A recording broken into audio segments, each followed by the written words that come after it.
Apple approves Game Boy emulator for iPhone, but there's a catch. Hey there, tech enthusiasts! Buckle up because we're about to dive into some exciting news from Apple. Today we're talking about the first ever Game Boy emulator approved for iPhone. But there's a twist. So, let's get started. The arrival of iGBA. Recently, Apple has made available on the iPhone App Store the iGBA, the first Game Boy Advance emulator approved by the company since it began allowing emulators worldwide. This application is a work of Italian developer Mattia Laspina.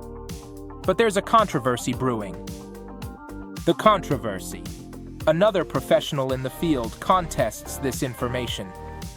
In an email to The Verge, Riley Testoot, a computer science student at the University of Southern California who has been developing iOS apps for 13 years, claims that it is an unauthorized clone of GBA Furios, the open-source emulator he created more than a decade ago.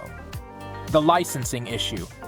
Testoot stated that his application uses the GNU GPL v2 license.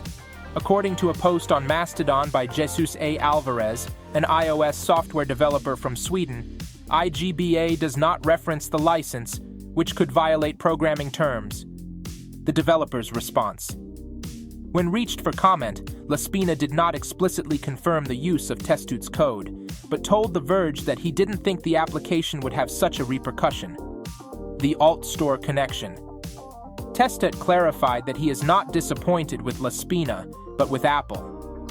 He expressed his disappointment that Apple took the time to change the App Store rules to allow emulators, and then approved a cheap imitation of an AltStore application.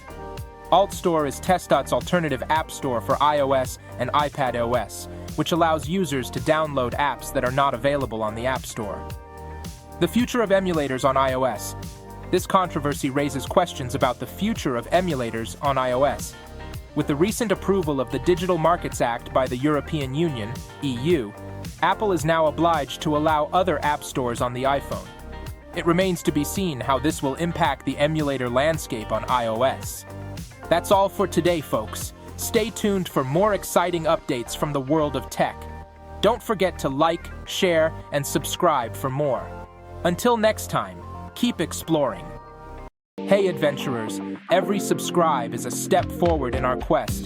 Join us by hitting that subscribe button and help us unravel more secrets of our amazing world. Your support is our greatest adventure.